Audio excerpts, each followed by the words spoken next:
Assalamualaikum warahmatullahi wabarakatuh. Sampurasun dulur-dulur pembelajar semuanya. Pada kesempatan kali ini kita akan sama-sama belajar bagaimana cara lapor SPT tahunan di Form 1770 untuk usahawan atau pekerjaan bebas. Tapi sebelumnya bagi dulur-dulur jangan lupa untuk like, comment, share, dan juga subscribe channel Dulur Pembelajar untuk mendukung kelanjutan dari channel Dulur Pembelajar ini. Dan bagi dulur-dulur yang juga ingin memberikan support dalam bentuk rupiah, kita sudah sediakan fitur Super Thanks yang bisa dulur-dulur gunakan. Baik, dulur-dulur semuanya kita lanjut ya. Jadi ini untuk tutorial bagi dulur-dulur yang ingin melaporkan menggunakan e-form untuk usahawan atau pekerjaan bebas ya. Pekerjaan bebas di sini maksudnya misalkan dokter, notaris, freelancer ya, pengacara yang melakukan pekerjaan bebas yang memiliki keahlian tentunya ya kalau sesuai bahasa aturan secara simpelnya. Nah, cara laporannya tentu dulur-dulur silakan kunjungi djponline.pajak.go.id. Nah, setelah masuk ke DJP Online, ini nanti akan diminta masukkan NIK atau NPWP, kata sandi, dan juga kode keamanan. Jika sudah diisi dengan benar, kita klik login. Dan setelah kita klik login, kita akan langsung masuk ke dashboard informasi di DJP Online seperti yang tertampil di layar ya, di sini ya. Nah, untuk laporan sendiri, dulur-dulur silahkan klik lapor ya. Silahkan klik lapor. Kemudian setelah itu kita scroll ke bawah, silahkan cari logo e-form PDF ini ya. Kita klik logonya. Oke.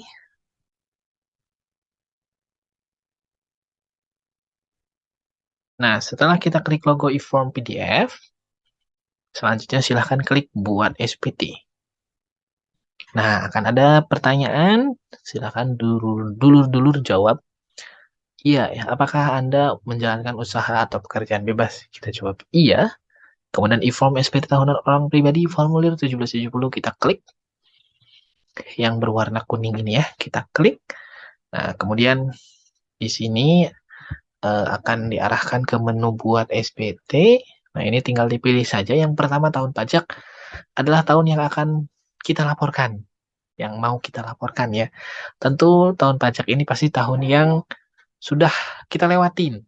Nah, seperti sekarang yang sudah kita lewatin tahun 2022 kemarin ya. Berarti itu harus dilaporkan SPT tahunannya. Misalkan kita mau memilih tahun 2022 untuk laporan, kita pilih tahun 2022. Kemudian status SPT ini tergantung ya. Kalau dulur-dulur untuk tahun 2022 ini belum pernah lapor, nah ini status SPT-nya silahkan dipilih normal. Tapi kalau yang normal sudah pernah dilaporkan dan ada kesalahan, nah silahkan klik pembetulan. Nah, saya pribadi karena sudah dilaporkan SPT-nya dan ini tujuannya untuk pembelajaran, ya ini disesuaikan ya karena sudah normalnya ini pembetulan. Jadi ini disesuaikan dengan keadaan yang sebenarnya. Tapi sih rata-rata kalau belum ya klik normal aja. Oke, kemudian ke bawah. Media pengiriman tokennya ini tetap email aja ya. Kemudian format import CSV. Nah, jadi sekedar informasi sebelum ke pengisian. Jadi di pengisian nanti kita bisa tambahkan isiannya satu-satu secara manual atau menggunakan format import CSV yang telah disediakan di sini. Nah, jadi kalau dulur-dulur mau download format import CSV-nya, ini diklik laman e-form PDF ya, diklik. Nah, nanti dulur-dulur akan diarahkan ke sini ya. Nah, ini laman e-form PDF. Kemudian dulur-dulur silahkan download yang ini ya. Format dan contoh pengisian di SPT 1770 ada tulisan klik unduh, ini silahkan diunduh. Dan nanti setelah dulur-dulur unduh, dulur-dulur akan mendapatkan ini ya, WinRAR atau WinZip seperti ini. Yang kalau dulur-dulur ekstrak dan buka akan ada format CSV yang siap dulur-dulur isi dan siap dulur-dulur import ke form PDF nanti. Gitu ya. Nah, jika sudah siap pelaporannya, kita kembali lagi ke formulir yang akan dulur-dulur isi. Nah, di sini ya, yang buat SPT tadi ya, kita lanjut lagi. Ini silahkan tinggal klik kirim permintaan. Setelah kita klik kirim permintaan, kita akan diminta untuk menunggu karena e-form sedang proses download ya. Nah, jika sudah terdownload akan ada keterangan sukses. Silahkan klik tutup dan di menu download ini akan ada formulir yang sudah kita download tadi.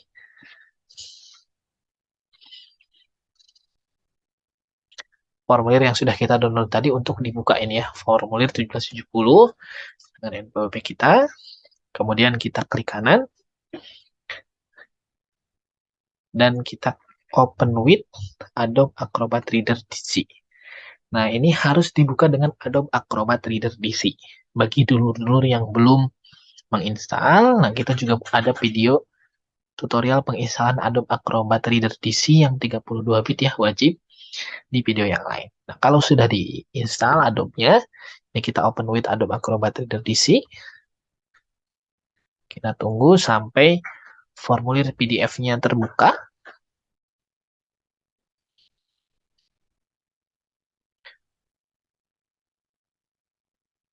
Nah, kita share screen terlebih dahulu. New share. Nah, jika sudah terbuka, nanti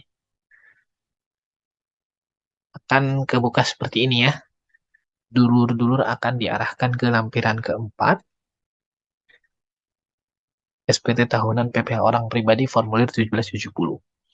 Nah, di lampiran keempat ini seperti yang ada di kopnya ya.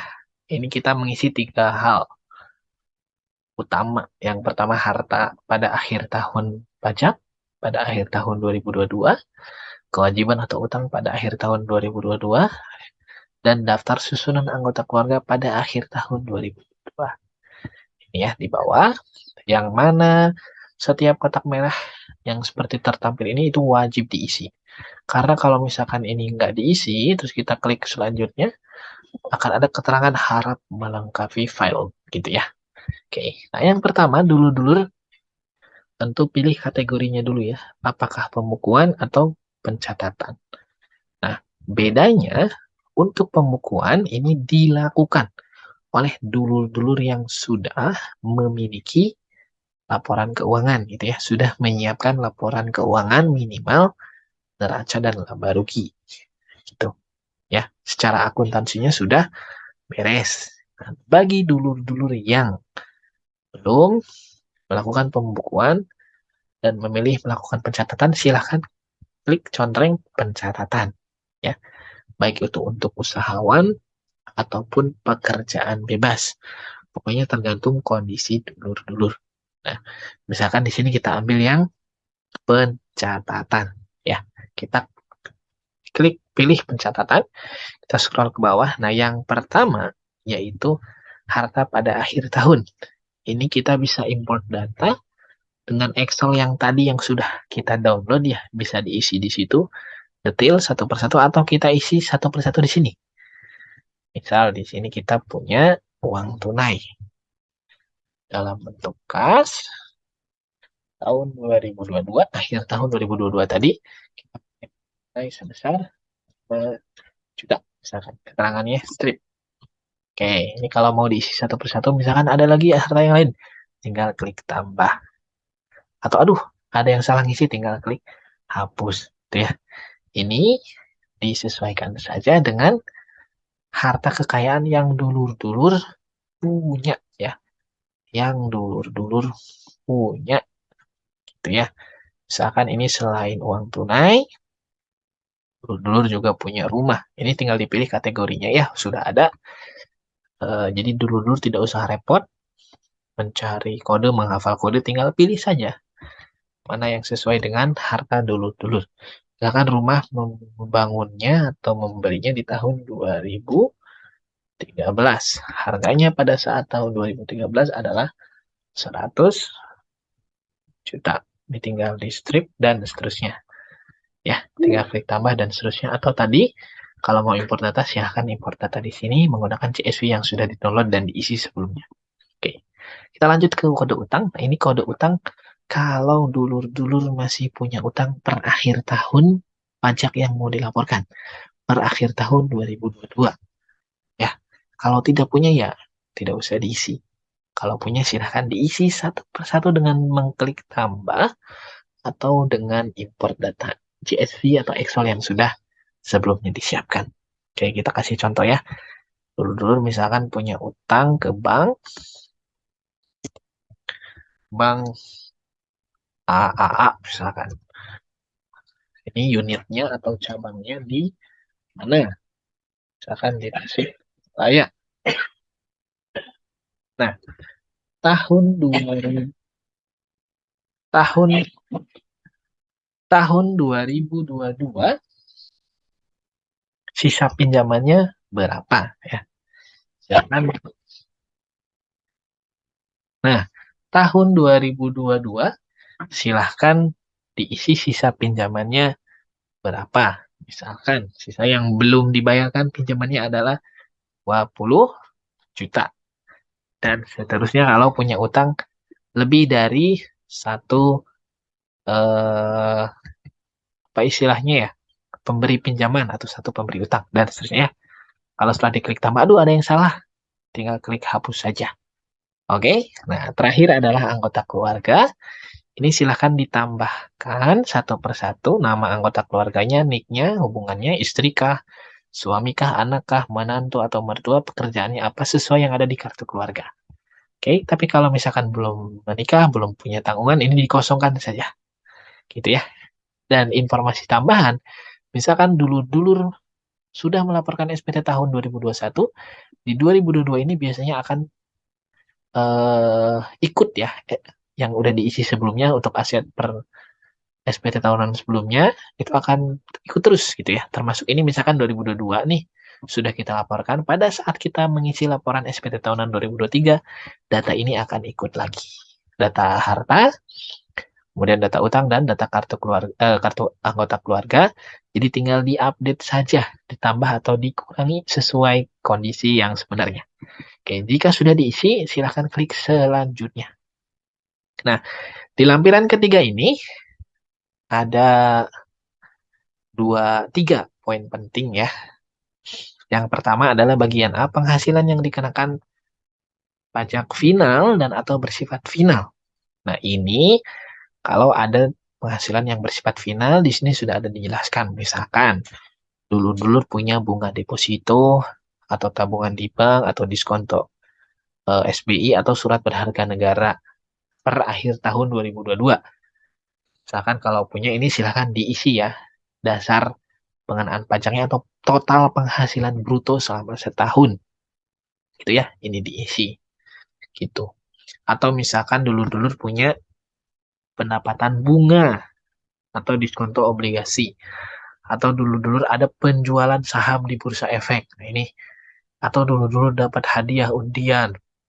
Atau dulur-dulur juga bekerja kemudian dapat pesangon. Atau dulur-dulur ASN juga dan dapat honor ASN di luar gaji dan tunjangan rutin gitu ya. Atau dulur-dulur ada penjualan tanah dan seterusnya. Atau dulur-dulur ini misalkan yang sering punya kontrakan gitu ya, punya persewaan kontrakan atau tanah gitu ya. Nah ini silahkan diisi sesuai yang dulur-dulur terima kalau ada, kalau nggak ada dikosongkan. Nah, misalkan saya kasih contoh aja ya, dulur-dulur punya kontrakan sewanya itu setahun misalkan dulur-dulur eh, mendapatkan income 100 juta. 10% pajaknya dulur-dulur sudah bayarkan juga. Maaf, 10%-nya 10 juta gitu ya. Ini PPh terutangnya, ini total penghasilan. Ya. Dan ini harus dulur-dulur bayar sendiri ya, bikin billing dan kemudian bayar sebelum melakukan pelaporan ini. Oke, dan seterusnya ya, ini tinggal disesuaikan. Nah, yang paling penting adalah yang mungkin akan banyak dulur-dulur cari. Nah, kalau dulur-dulur punya usaha dan memenuhi kriteria PP23 atau PP55, yaitu omset di bawah 4,8 miliar setahun, nah ini silakan tinggal dicontreng saja ya untuk UMKM yang memenuhi syarat PP23 atau PP55, 0,5% per bulan. Tapi setelah omset setahun lebih dari 500 juta itu ya. Ini tinggal dicontreng, kemudian ke atas. Nah, ini ada PP23 atau PP55. Kemudian alamatnya ditulis, alamat usahanya. Misalkan di Ciamis. Nah, ini bisa diisi satu persatu per bulan omsetnya, atau bisa klik import data. Nah, misalkan ini saya kasih contoh yang import data. Oke, tinggal kita isi. Dan yang, nah ini udah ya, misalkan omset usaha dulu-dulu ini 10 juta per bulan. Ini kita contreng, total omset setahunnya 120 juta. Nah, pajaknya kita hitung manual. Sampai dengan 500-nya tidak kena, lebih dari 500-nya kena. Nah, ini karena total setahunnya 120 saja, berarti ini ya tidak ada pajak yang dibayarkan.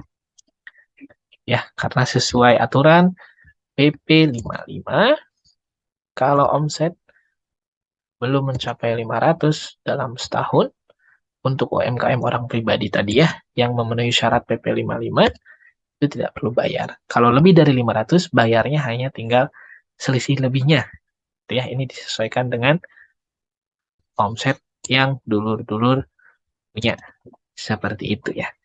Nah, jika sudah klik ya, kemudian kita klik selanjutnya, dan kita balik lagi ke halaman 3 dulu ya. Dia akan pindah nilainya ke sini. Dan pajak yang dibayar juga akan pindah nilainya ke sini. Ya, di lampiran 3. Oke, kita ke bawah. Ini bagian B, penghasilan yang tidak termasuk objek pajak. Kalau dulur-dulur mendapatkan bantuan atau sumbangan atau hibah, tulis saja besar bantuannya berapa. Ini tidak termasuk objek pajak yang tidak dikenakan pajak ya. Atau misalkan dulur-dulur dapat warisan. Misalkan dapat warisan 100 juta misalkan. Tinggal tulis aja. Atau dulur-dulur dapat bagian laba anggota perseroan komanditer tidak atas saham, persekutuan, perkumpulan, firma, atau kongsi. Ini tinggal ditulis saja. Atau dapat klaim asuransi, dapat beasiswa, dan penghasilan lain. Ini tinggal ditulis saja sesuai yang dulur-dulur dapatkan. Oke, udah ya, lampiran 3. Sekarang kita lanjut ke lampiran kedua. Nah, di lampiran kedua ini, bagi dulur-dulur yang juga punya pekerjaan. Bekerja, baik itu sebagai ASN atau bekerja sebagai pegawai swasta. Jadi selain tadi usaha, selain tadi misalkan jadi dokter, jadi pengacara, dulur-dulur juga dapat gaji nih, yang rutin bekerja. Ini silahkan ditambahkan. Bisa dengan import data, dengan Excel atau CSV yang sudah dulur-dulur siapkan, atau klik tambah satu per satu. Ya, kalau nggak ada ini tinggal dikosongkan. Kalau ada ya tinggal dimasukkan nama perusahaannya, NPWP perusahaannya, dipotong pajaknya, jenis pajaknya, 21 pastinya, dan berapa pajak PPh pasal 21 yang sudah dipotong. Gitu ya. Kalau nggak ada ini dikosongkan saja, kita klik selanjutnya. Oke, di lampiran 1 ini, perhitungan penghasilan neto dalam negeri dari usaha dan atau pekerjaan bebas bagi yang menyelenggarakan pembukuan tadi ya. Jadi kalau yang pembukuan diisinya di sini. Usahanya berapa, harga biaya usahanya berapa. Itu ya, nanti akan ketahuan peredaran usaha atau penerimaan dikurangi dengan biayanya. Ini kalau yang pembukuan. Kalau yang pencatatan ini tinggal kita klik selanjutnya saja. Nah, untuk yang pencatatan ini yang penting ada di halaman kedua. Lampiran ke-1 halaman kedua ini bagi yang dulur-dulur menyelenggarakan pencatatan dan menggunakan norma ya. Ini bagi yang menggunakan norma. Misalkan tadi yang pekerjaan bebas, dulu-dulu sebagai dokter. Nah, ini diisi di sini. Misalkan penghasilan dokter selama setahunnya praktek 200 juta misalkan. Kemudian NPPN-nya 50%. Sehingga penghasilan netonya adalah 100 juta. Nah, ini saya kelebihan nolnya. Nilai NPPN-nya 100 juta. Gitu ya. Nah, dan ini disesuaikan saja ya. Tentu NPPN-nya harus berdasarkan peraturan yang berlaku.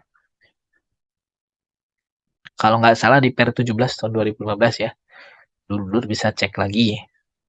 Dokter 50%, pengacara 50%, kemudian notaris 50%. Ini bagi yang menyelenggarakan pencatatan dan menggunakan norma untuk NPPN ini ya, gitu. Oke.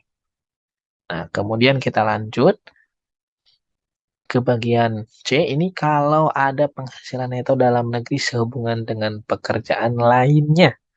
Kalau bekerjanya ada lagi gitu, tidak termasuk penghasilan yang dikenakan PPh final. Ini kalau ada penghasilan dari kerjaan yang lain gitu ya, digaji.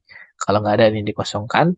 Dan yang bagian D yang terakhir penghasilan dalam negeri lainnya. Kalau mendapatkan bunga, royalti, sewa, hadiah, keuntungan dari pengalihan harta dan penghasilan lainnya yang belum dilaporkan ini dimasukkan di sini ya. Oke, kalau nggak ada dikosongkan. Jika sudah diisi semuanya, tinggal kita klik selanjutnya. Di sini tinggal masukkan nomor HP dulu,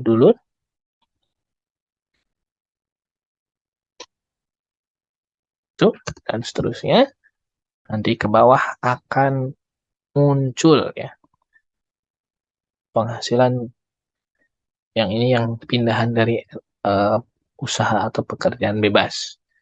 Ya, tinggal disesuaikan isi PTKP-nya aja nih. Misalkan dulu sudah menikah dan punya 3 anak atau belum menikah dan belum ada anak.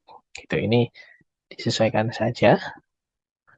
Nah, kalau misalkan kurang bayar, ini dulu tinggal isi tanggal lunasnya tanggal berapa. Misalkan kita tanggal lunas tanggal hari ini. Dan harus ada bukti bayarnya. Kita isi tanggal hari ini untuk laporan. Di ini kurang bayar itu wajar ya.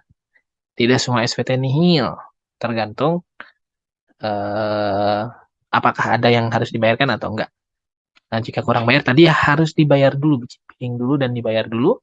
Jika sudah klik submit. Nah, habis itu kita klik unggah lampiran. Ini untuk mereka dulu-dulu yang menggunakan tarif tadi PP55. Jadi omsetnya di PDF-kan, kemudian dilampirkan di sini.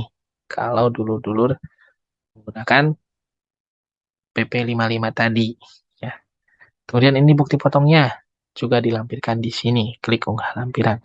Dan dokumen lainnya yang dianggap diperlukan. Ya, dimasukkan di sini. Gitu.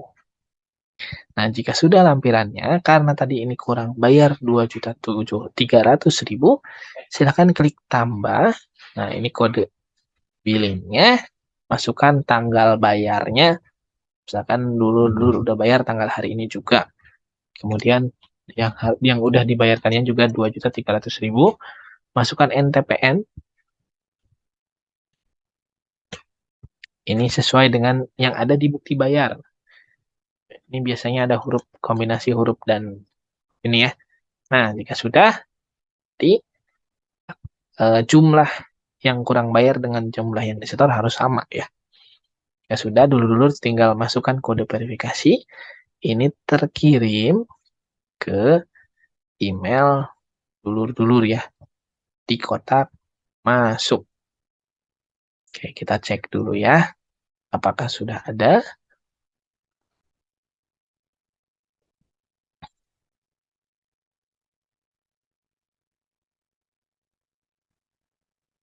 Oh, ini ada yang ini aja ya. Jadi nanti formulir kode verifikasinya seperti yang ada di sini ya, bentuknya seperti ini. Nah, ini tinggal kita copy aja dan kode verifikasi untuk SPT yang kita buat itu selalu sama ya. Jadi misalkan dulu udah download formnya akan masuk nih kode verifikasinya. Terus si PDF-nya kehapus. Terus dulu download lagi. Ini akan tetap sama kode verifikasinya. Dikopikan, kemudian masukkan ke PDF tadi, kemudian dipaste, kemudian klik submit. Nah, setelah dulur-dulur klik submit, akan ada keterangan sukses dan di kotak masuk dulur-dulur akan ada bukti penerimaan elektronik, bukti kalau dulur-dulur sudah lapor. Ya, itu saja untuk tutorial PT tahunan 1770 untuk usahawan dan pekerjaan bebas secara umum ya. Mudah-mudahan bermanfaat. Terima kasih. Mohon maaf bila ada kesalahan. Assalamualaikum warahmatullahi wabarakatuh.